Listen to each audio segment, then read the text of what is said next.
máquina, eso sí, ¿ah? No sería tan famoso si no por ustedes. Pero como no estoy alterada, por eso que todavía sigues viva, mi amor. Señores de Willax, dejen de mentir y de desinformar. El dicho dice, dime con quién eres, diré quién eres, un delincuente.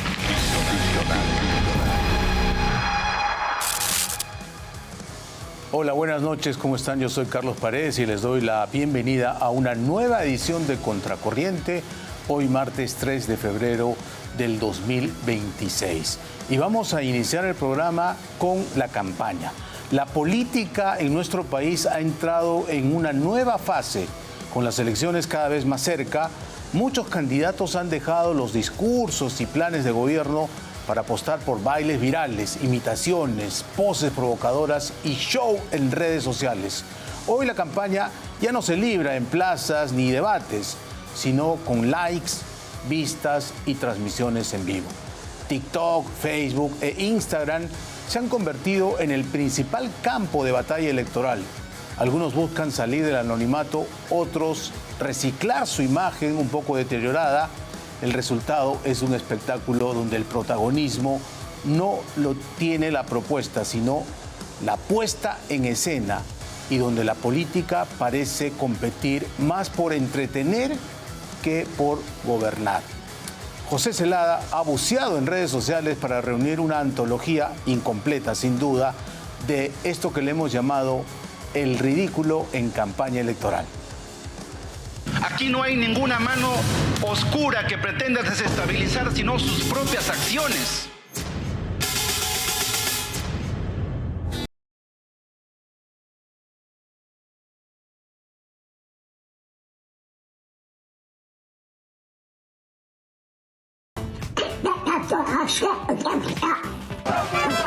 La política peruana ha decidido reinventarse, con las elecciones a la vuelta de la esquina.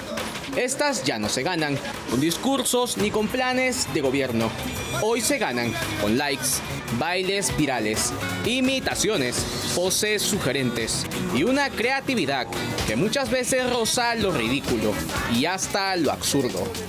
Bienvenidos a la nueva temporada del circo electoral, donde los candidatos dejaron el atril para subirse al escenario digital a ver quién baila mejor.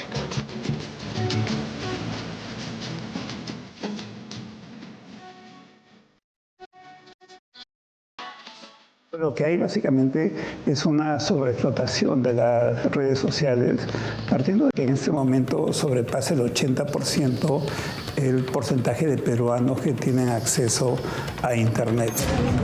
De todo. Las redes sociales como poderosa arma para salir del anonimato, para intentar una reelección. Son la misma mierda. Que se vayan todos.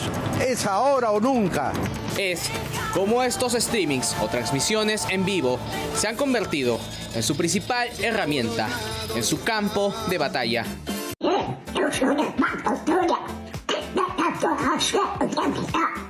Como es el caso de Pedro Cateriano, candidato al Senado por el partido Libertad Popular, diputado en los 90s y expresidente del Consejo de Ministros, que hoy da un giro inesperado en su carrera política. Y no duda en convertirse en el mismísimo Pato Donald, exhibiendo el símbolo de su partido, pasando de los debates al universo de Disney. Es el recurso más fácil, es el que está más a la mano, porque las campañas en el Perú en general, incluidas campañas presidenciales o alcaldías de ciudades importantes, son muy poco profesionales. La comunicación política en el Perú es de muy mala calidad.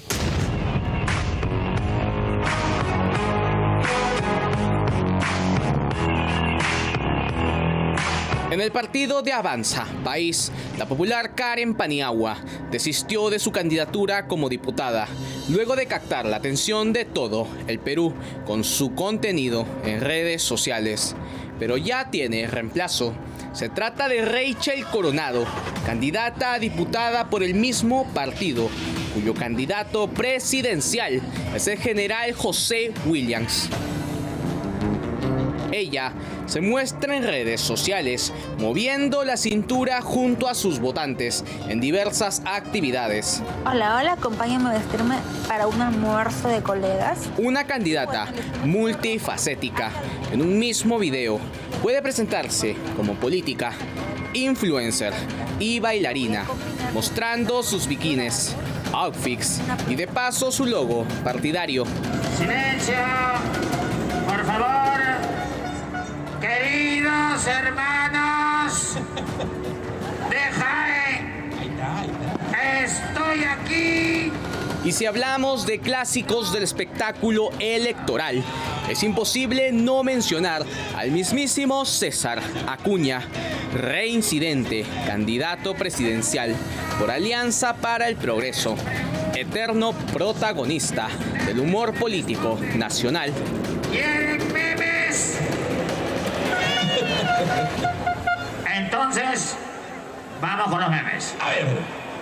Ya saben. Que ahora se mofa de su pequeña estatura y sus célebres frases filosóficas que en realidad son puros memes. Quiero que todos me den su poto. Estamos en pañales en comunicación política.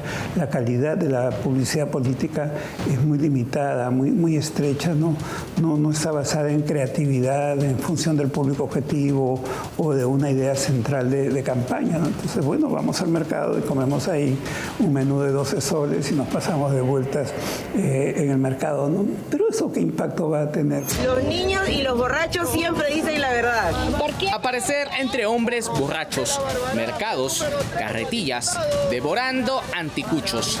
Todo cuidadosamente grabado y publicado para que sean del pueblo. Mostrando mensajes afines a causas populares, preocupaciones por la pobreza, en fin, ¿no? Yo digo, ¿y qué pasa si no hubieran pobres? No podrían hacer campaña, porque si todas las campañas están basadas para los pobres, y los pobres, por otro lado, son pobres, pero no son tontos, se dan cuenta, sienten, huelen, diría yo, la autenticidad de un candidato. A esto se suman los llamativos bailes, como los del candidato Iván Hernández, postulante a senador regional por Ancash, por el partido Perú Primero.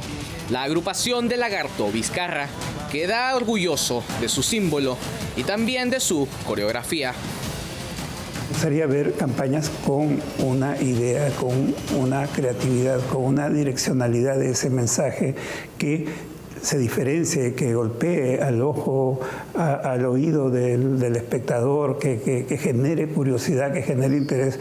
Pero si vemos a todo el público objetivo bailando y saltando al lado, o a todos los candidatos bailando y saltando al lado de su público objetivo, no encontramos nada que nos llame la atención. No, dime dónde lo dije. ¿En qué parte? Pero no todos son bailes y comida. También están los que pretenden esconder su pasado cambiando de nombre. Este es el caso de la periodista Ángela Canto Buendía, candidata del partido Perú Federal, quien se oculta tras el nombre de alias Victoria por arrastrar una denuncia pública en la cual se le ve abandonando a una mascota que ella misma había adoptado. Adoptar un animalito no es un juego. Hace un año la periodista Ángela Canto adoptó a Rambo, un callejerito que sufrió de cáncer. Hace unos días lo abandonó dejándolo amarrado en la reja de la casa de una colaboradora que veía su caso. Rambo, como así se le llamaba a este perrito callejero con cáncer abandonado, es solo el inicio de su controvertida trayectoria, porque también es conocida por su carácter irascible, increpando a ciudadanos venezolanos en las calles, gritándoles que se vayan del país. ¿Así? Entonces trabaja, ¿por qué pides limosna? Trabaja, tienes manos, tienes 2 pies. Trabaja, ¿por qué te voy a dar yo trabajo? ¿Por qué no lo buscas? Y otras polémicas declaraciones. Es muy peruano dejar las cosas para el final. Esa es nuestra idiosincrasia, ¿no? 2, es que no hay cultura política ni educación de calidad. No tiene por qué interesar la política de esa gran mayoría de peruanos. 3, que tienen un rechazo a la política y otras causas, ¿no? Entonces van dejando las cosas para el final y cuando ya tienen que tomar una decisión, el candidato o candidata que les atrae resulta que son cuestionados en los medios, en las redes. Este es el panorama político del Perú. Desfiles de baile, platos típicos y actuaciones ridículas. Un país que busca presidentes, senadores y diputados, pero que solo recibe animados y cuestionados personajes.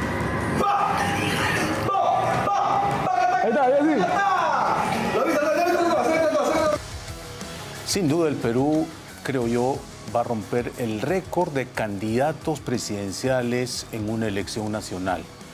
Por lo menos en los regímenes presidencialistas, ¿no? Hay un caso aislado ahí en la India, pero tenemos 36 candidatos presidenciales, imagínense, y 10.000 candidatos al Congreso en 27 jurisdicciones electorales distintas.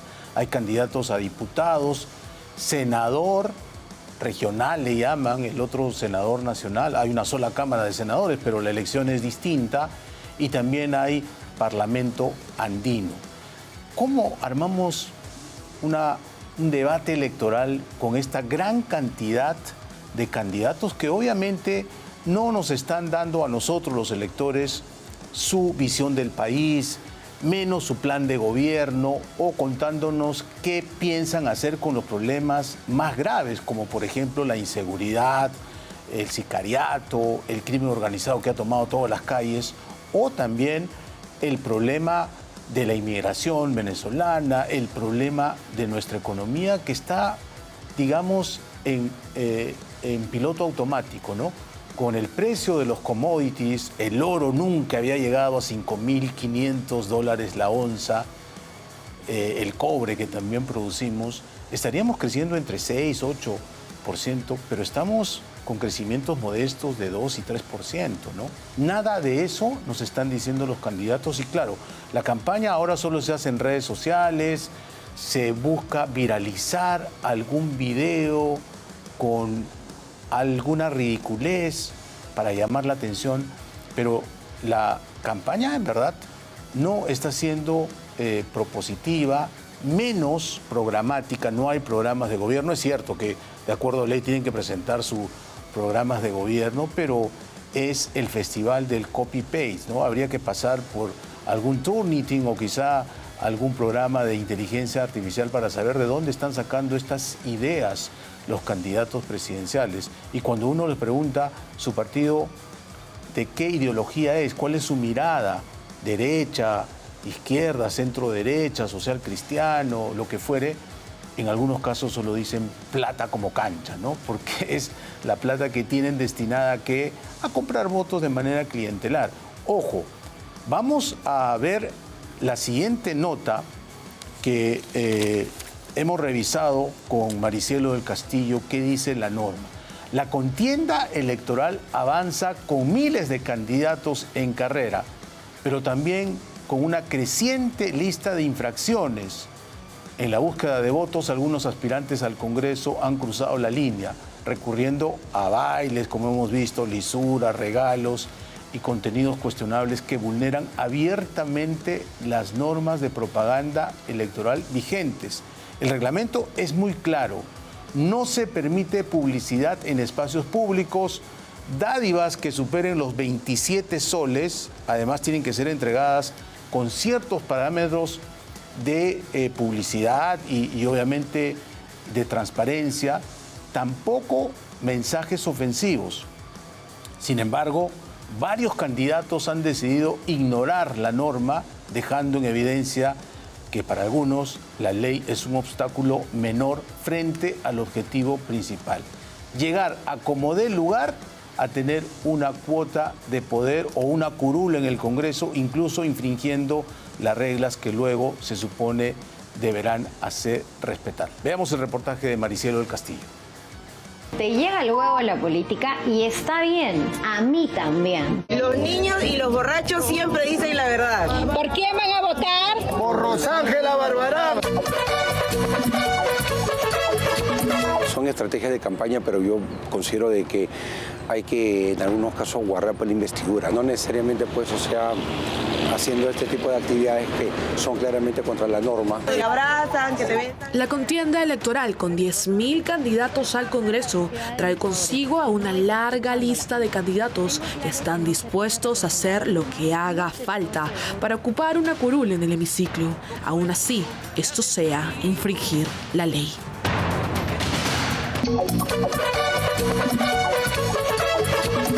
A la actual congresista y candidata a la Cámara de Diputados con el número 3 para Fuerza Popular, Rosángela Barbarán, no se le ocurrió mejor idea de campaña que ir y grabarse con vecinos a los que etiqueta como borrachos. Los niños y los borrachos siempre dicen la verdad. ¿Por quién van a votar? Por Rosángela Barbarán. Se puede ser muy creativo en la campaña, pero reitero que hay que guardar formas. Realmente también hay que tener bastante prudencia porque de alguna otra manera ella ostenta un cargo público. Entonces, tranquilamente esto, por ejemplo, no digo que se vaya a dar, pero podría haber algún tipo de reparo de algunos parlamentarios en la Comisión de Ética. Porque esto, pues, o sea, de alguna manera, pues, salir apología al consumo de licor, ¿no? Llegamos al mercado de Villa María del Triunfo. La verdad es que esto está... El deseo de reelección de la candidata naranja le hizo cometer otra falta al ignorar el reglamento de propaganda electoral, neutralidad y publicidad estatal, que debería saber al detalle, pues no es nueva en campañas electorales. Barbarán subió un video a sus redes sociales, otra vez, violando la ley vigente. Te grita, marca la K3 de Fuerza Popular. La calle escribe 3, la K3 te grita. Hay un reglamento que está claramente dado para las elecciones generales y otro para las elecciones regionales y municipales. El reglamento de propaganda electoral, neutralidad y publicidad estatal. Esto por el Jurado Nacional de Elecciones. Claro, claro. Según el Código de Infracciones sobre Propaganda Electoral, en su inciso 7.3, especifica que utilizar predios públicos para realizar pintas, fijar o pegar carteles está prohibido. Una violación al reglamento que la misma candidata ha inmortalizado grabando en su propio video. Y corresponde en este caso al municipio, que es el encargado del ordenamiento territorial, el dar pues tener digamos, una respuesta ante esto, ¿no? ¿En qué sentido? La imposición de una multa. ¿Por qué? Porque hay ordenanzas sobre el uso de la propaganda electoral en los distritos. Como responsable en este caso es el partido, porque lo que es propaganda electoral es la responsabilidad del partido.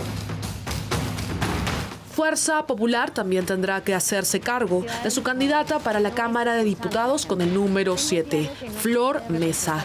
Y es que la joven fujimorista ha decidido dejar la labor en los despachos para probar suerte con una campaña bastante llamativa.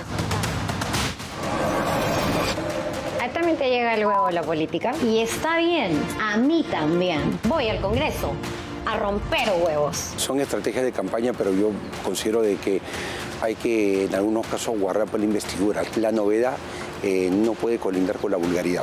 Compañeros, desde este pueblo histórico me dirijo a la derecha bruta, asesina, inhumana, y le digo, derecha bruta y asesina. Y hablando de vulgaridades, existen candidatos que las usan para armar sus jingles musicales de campaña, como el candidato a senador con el número 13 por Juntos por el Perú, el ex ministro de Trabajo de Pedro Castillo, Iber Maraví, investigado por su presunta pertenencia a Sendero Luminoso en Ayacucho, y así responde. La propaganda electoral tampoco puede ser ofensiva. También, o sea, ahí se toman acciones, evidentemente, porque en este caso es una propaganda que agrede, lesiona a otra organización política o a determinada persona. Pero hay otros candidatos que no buscan impresionar con palabras, sino con regalos.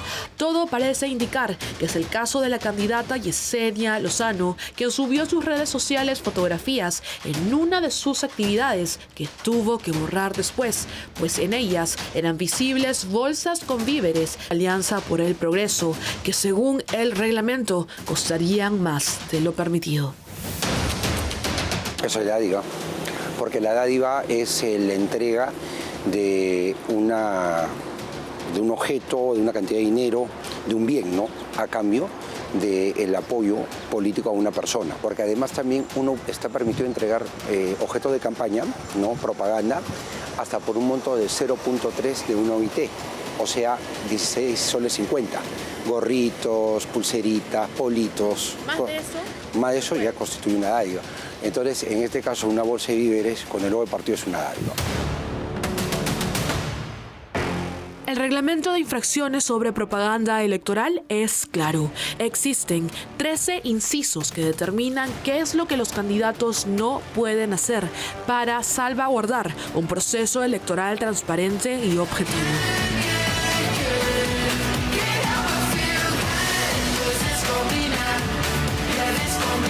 Creo que finalmente somos los que vamos a hacer el voto. Y por más esfuerzos que ellos hagan, si se lo damos o no se lo damos es una decisión nuestra. Entonces yo creo que hay que conocerlos un poco ahora en el hecho de que también si son infractores de lo que manda la norma, no esperemos gran cosa pues cuando sean autoridades. También te llega el huevo la política. Esta es la contienda electoral. Candidatos que son capaces de infringir la norma que ellos mismos deberían proteger. Todo por un solo objetivo: llegar al poder. Escuchar esta canción Procas de Iber Maravisi, el ex ministro de Trabajo del corrupto y golpista Pedro Castillo Terrones, nos indigna, obviamente, sobre todo aquellos peruanos que hemos sufrido directamente lo que se llamó el terrorismo en el Perú, ¿no?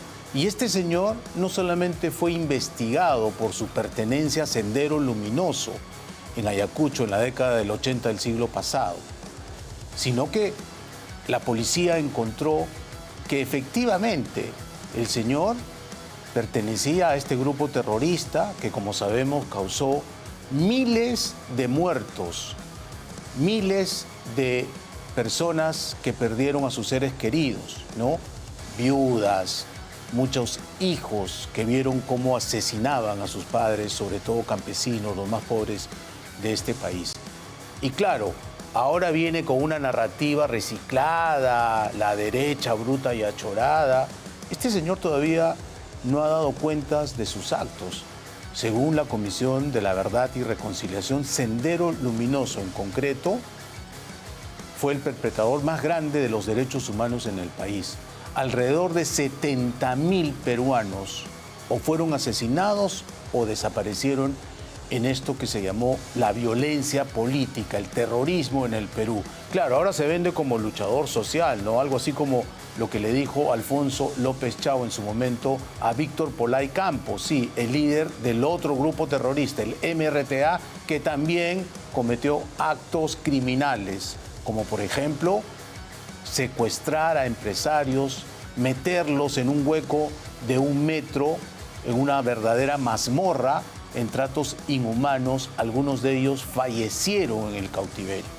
De ese tipo es el terrorismo, de ese tamaño fue la insanía, tanto de Sendero Luminoso como del MRTA. Y hoy vienen estos pseudocandidatos, ¿no?, de Juntos por el Menú, Juntos por el Perú, que es el partido que está liderando hoy Roberto Sánchez, el peor ministro del Mincetur que tuvo la historia de este ministerio en el país. Claro, ahora se venden como alternativas de izquierda democrática, pero su origen ha sido la insanía del terror. Ha sido Sendero Luminoso en Ayacucho en la década del 80. Y este señor Iber Maraví no tiene ninguna catadura moral para insultar a sus oponentes políticos como lo está haciendo en esta propaganda electoral. Vamos a seguir con los temas de campaña, con los partidos políticos. Hoy en Contracorriente revelamos lo que ocurre más allá de los discursos y la formación política formal.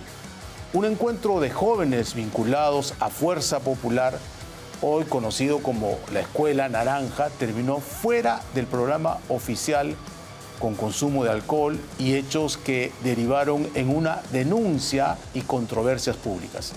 El evento cerró, pero la noche continuó en un hotel miraflorino. Hubo reuniones privadas, exceso de licor y una denuncia gravísima por presunta violación sexual. Más allá del desenlace legal, el foco está en la responsabilidad política, cómo los partidos supervisan sus actividades proselitistas y qué ocurre cuando se apagan las luces. Además, estas actividades las hacen hoy con financiamiento público, es decir, con plata de todos los peruanos. El reportaje es de Stephanie Medina.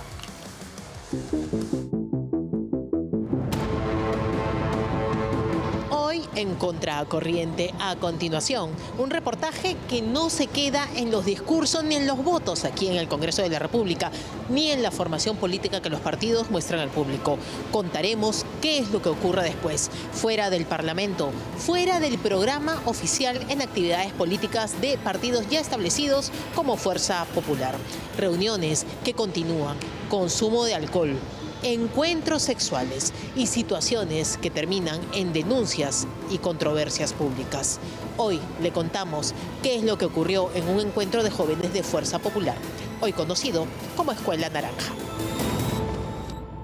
En los pasillos del Congreso ocurren conexiones políticas, conversaciones que después se ven en reuniones externas para estrechar lazos o estrategias. En partidos consolidados como Fuerza Popular, según su misma página web, se busca capacitar jóvenes en encuentros de formación política promovidos por los ideales del fujimorismo y, por supuesto, de Keiko Fujimori.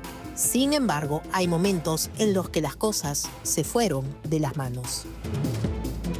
En este hotel de Miraflores, una actividad política de jóvenes de Fuerza Popular terminó con alcohol. El evento oficial acabó, pero la noche siguió.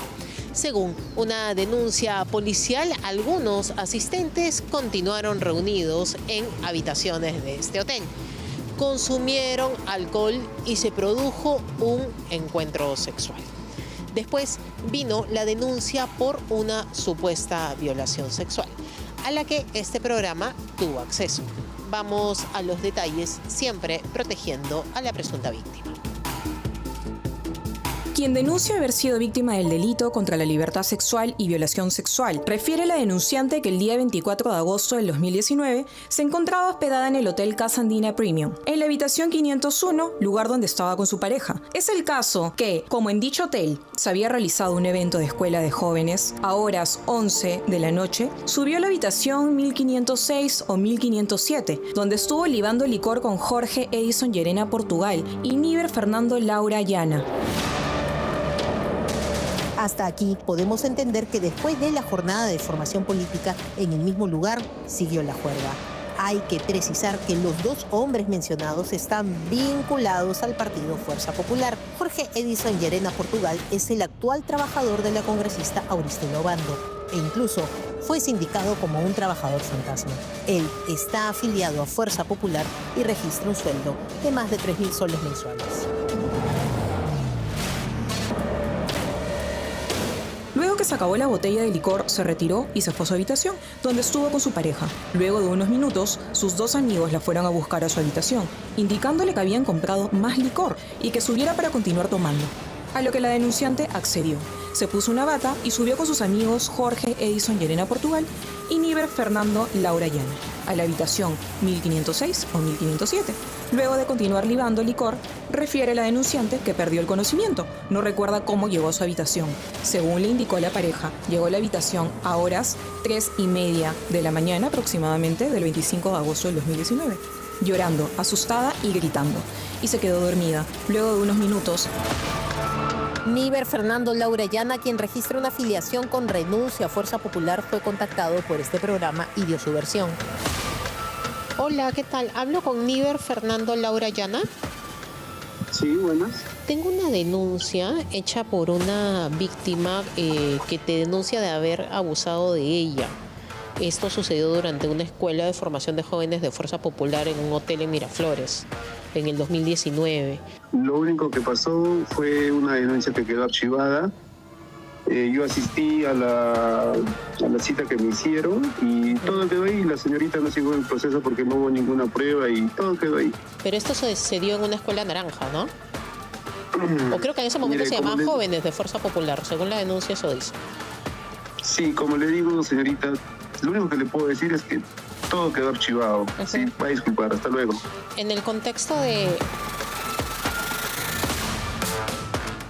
Al despertar, a horas 9 de la mañana aproximadamente, estaba sola en la habitación y se percata que tenía varias marcas en el cuello y en sus pechos, por lo que llamó de inmediato a su pareja para preguntar si él lo había hecho, a lo que le contestó que no había sido. Luego llamó a su amigo Jorge Edison Llerena Portugal para preguntarle.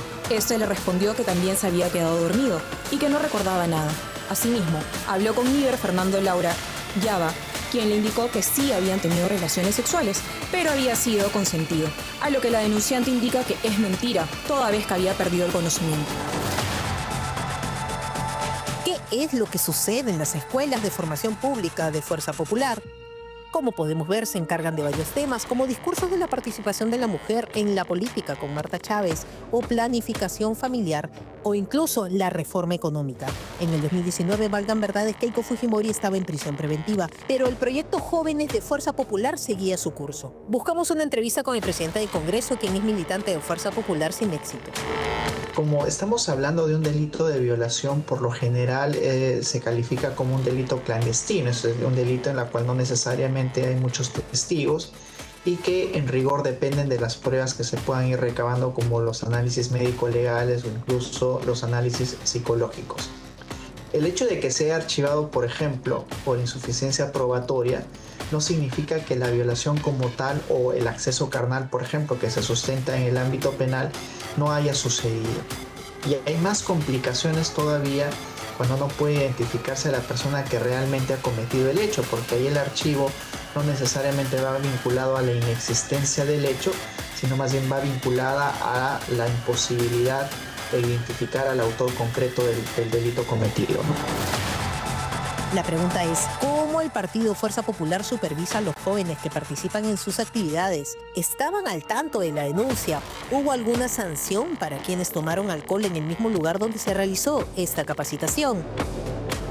Debemos de resaltar que también un partido político ostenta un código de conducta, es decir, cómo deben de comportarse los propios afiliados a un partido político y si no, imponer las sanciones correspondientes, por ejemplo la expulsión de partido, entre muchas otras.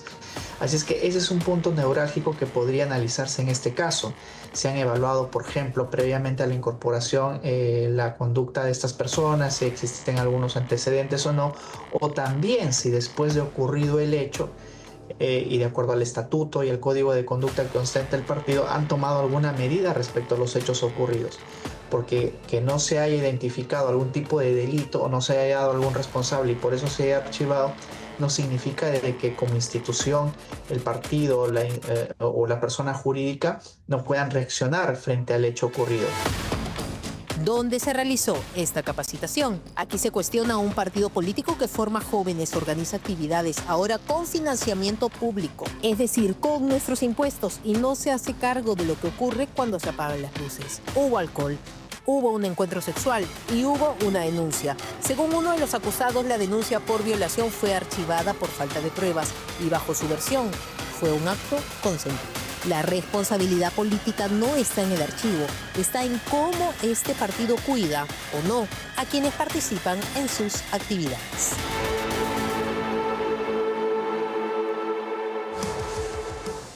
¿Es la escuela naranja o la juerga naranja?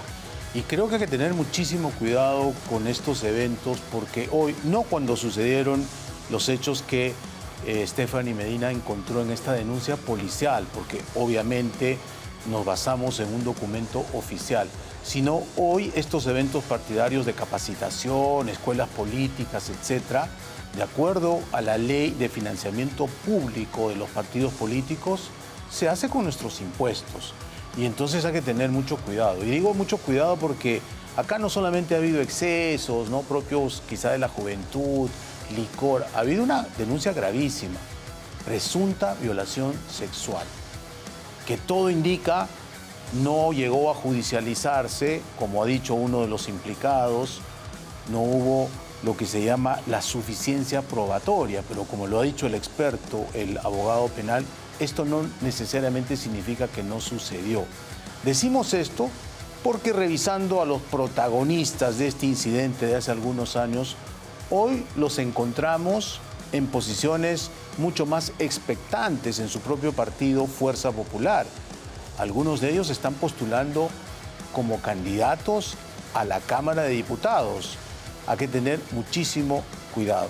Bien, vamos a hacer una primera pausa comercial aquí en Contracorriente, pero no puede moverse del programa porque tras la pausa un reportaje esclarecedor. El presidente José Gerí resulta que ahora tiene 3 despachos, 2 en el Congreso y 1 en Palacio de Gobierno. Regresamos con todos los detalles, no se muevan.